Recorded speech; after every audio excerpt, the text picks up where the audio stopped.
The Queen is Back refers to the anticipated return of Filipino superstar Catherine Bernardo to primetime television with a new series under Dreamscape Entertainment, which was announced in late August 2025.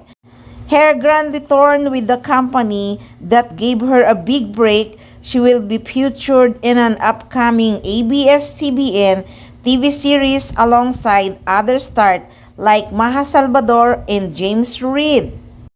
At umani nga ng reaksyon ang napapabalitang chemistry ni Catherine Bernardo at James Reid matapos ilabas ang unang tingin sa kanilang magiging teleserye sa ABS-CBN.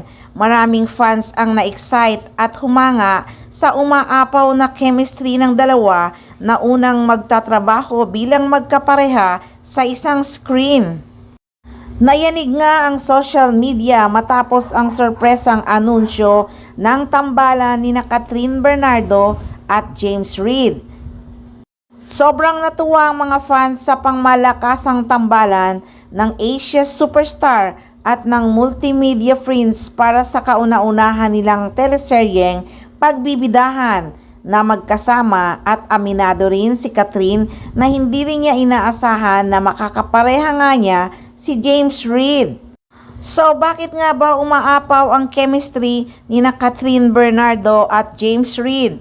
Sila ay dalawa sa pinakasikat na artista mula sa kani-kanilang mga love teams, at ang kanilang pagtatambal sa unang pagkakataon ay nagdulot ng malaking pag-asam sa mga manonood. At umabot pa nga ng 1.5 million total views and counting in just 2 hours ang teaser.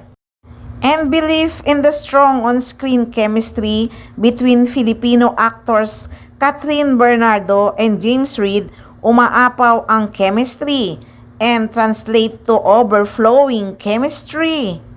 At lalo ngang na-excite ang mga fans nang nagpatikim din si Catherine sa mga dapat abangan mula sa teleserye nila, at sinabing nakakapanibago ito. Ang ganda-ganda ng konsepto ng series na ito. Sa lahat ng kwentong ipinakita, ito talaga ang gusto kong gawin kasi hindi lang ito tungkol sa pag-ibig, tungkol din ito sa pagkakaibigan, pamilya at mga babae.